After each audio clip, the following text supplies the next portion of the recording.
So a week ago, my dream client messaged me. We went on a call and he gave me a trial to edit alongside a couple other editors. Fast forward 12 hours later, we went on a call again and he said, and I quote, "You blow the other editors out of the water and I'd love to work with you." So here are the 6 tactics that I used to secure the job within 12 hours. The first thing that I did is I bribed him. Well, not really. Let me explain. He had another editor that was hired already that was doing the cutting and music. So basically I was the finisher editor. I did the visual effects and finished up the video. I noticed in all of his old videos that he uses low quality PNGs of the stuff inside of Minecraft, of the Minecraft items, of the Minecraft blog. They're always low quality. And that's because when you search them up on Google, they're always low quality. Because I'm fatherless and have nothing else to do, I downloaded all of the Minecraft items, all of the Minecraft blogs, whatever, and upscaled all of them. Which is super useful in editing because you don't even need to go to Google. You have all of the files already. So basically what I did is I zipped all of these files and I uploaded it to him. When I was giving him the trial, I told him, "Yo bro, besides if you actually hire me or not, I have a gift for you and for your other editor, just as a thank you that he gave me your time." And I sent him the link. Of course he liked the gift and his editor liked the gift. He said something along the lines of, "Thank you bro, you're crazy." Now we're not gonna be able to do this every time, but whenever you're able to help the creators that you're working with, besides if you actually get hired or not, you should always help them because that shows that you care about the creator and makes him like you more, which makes him more likely to hire you. In my situation it was pretty easy because I already have collected all of the files. I just needed to zip them and upload it to him. But he could do it in any way as long as it helps the YouTube. So after I bribed him, we went on a call, so we talked for a while. While talking to him in the call, I made sure that I do number 2, which is I talked about how I helped people like him before. Now I have this experience because I worked with people like him and I have helped him. There's one in particular that has the same exact channel as him. Same exact video ideas, same exact thumbnails, same exact everything, and he knows of him. And I was the editor for that guy, so I was basically telling him about my previous experience. I was telling him that I was more of an assistant creator. I was helping him with the thumbnails, video ideas, play mode, doing the actual videos, editing them. I basically assisted him with the whole channel, which showed that I have experience with YouTube and I can help him as well. We have the same exact channel. I talked about how I managed my workflow with him and how we could do something similar. I talked about the speed that we were making videos at. I talked about how I never missed a deadline with him. Now all of this seems weird if I just send him a text message. Like, you might imagine that it would be weird in call as well, but it wasn't weird at all. The conversation made sense. I'm only telling you about these segments, but we were talking about a lot of other stuff. But because we're on a call, it was super chill that I can sprinkle these moments in. I was basically selling him. I was basically a salesman. I was telling him that I can edit his videos, that I'm capable. That's what I was trying to convince him of. And in a quite chill way, like I'm talking to a friend, I was just talking, "Oh, about that reminds me of whenever,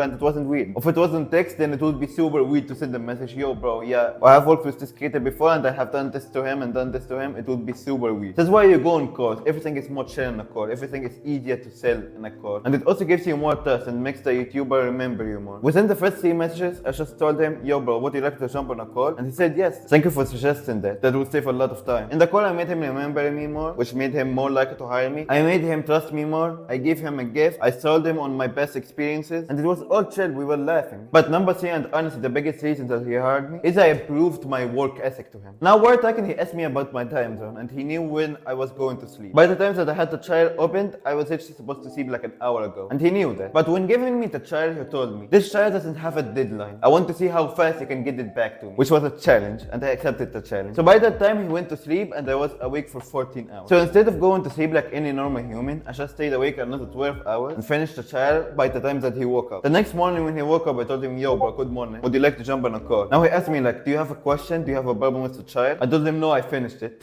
He was super surprised. He was like, "Yo bro, you didn't sleep?" And I basically said, "No, I just stayed awake to prove my work ethic to you, to prove to you that I'm hardworking and wouldn't miss a deadline." Now compared to the other editors, which I know personally, most of them at this time haven't even responded to him. The ones that have responded haven't started the trial. I literally finished the trial before anyone starts on it. So for him, it was quite obvious who he should hire. I always like to do this with new clients. I mean, this is not advice, you shouldn't do this. But if you're crazy as me, you can just not sleep. I have done it with basically all of my new clients. I just get a video, work on it super fast, don't sleep, and by the first video, they already want to hire me for life. Who wouldn't like an editor that has the work ethics that he literally wouldn't sleep, he would rather not sleep, compared to missing a deadline or giving you a video late. There wasn't even a deadline for this time. I just didn't sleep so I can finish it before he wakes up. But this wouldn't have worked without number 4, which is a mistake that the other editors made. The thing that I did that made me different from them is I didn't ask him any questions throughout the whole trial. I didn't ask him any question. It was actually like the messages are, "Yo bro, I just downloaded the trial." And the next message is, "Yo bro, can you jump on a call?" And meanwhile, and he told me this on the call,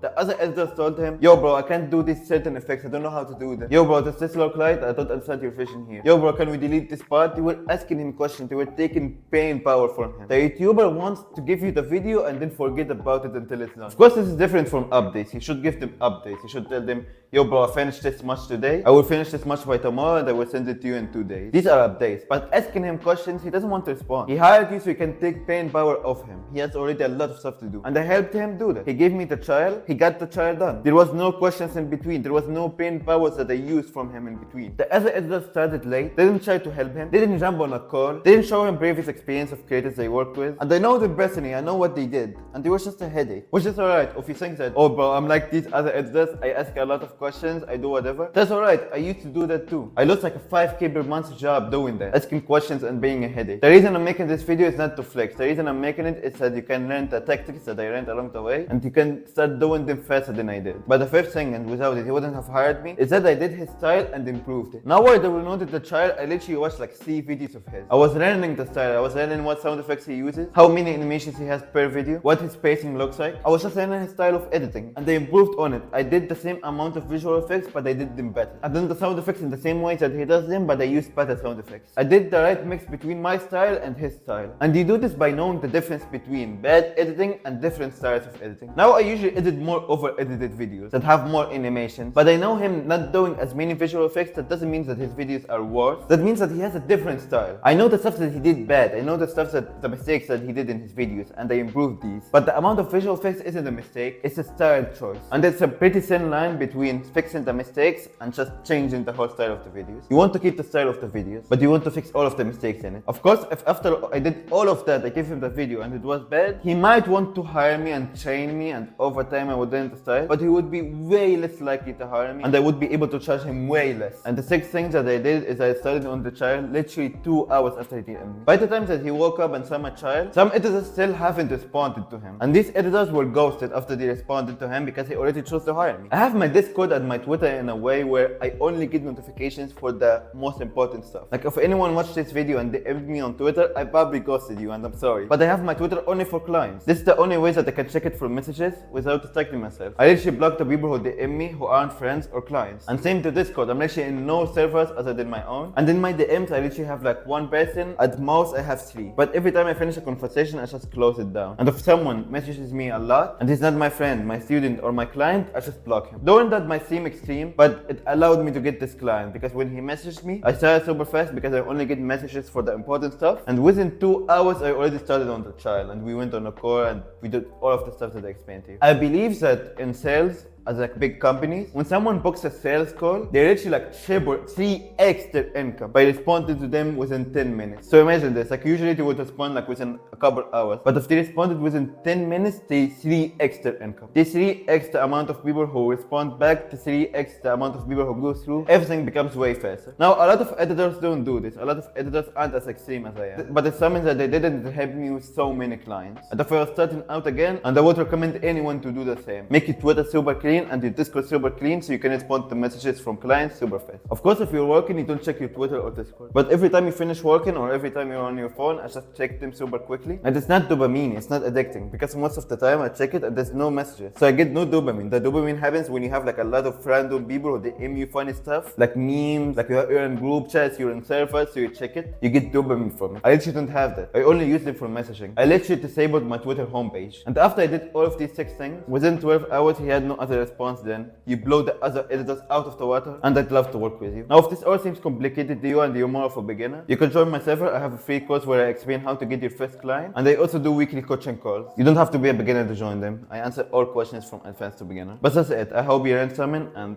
good luck.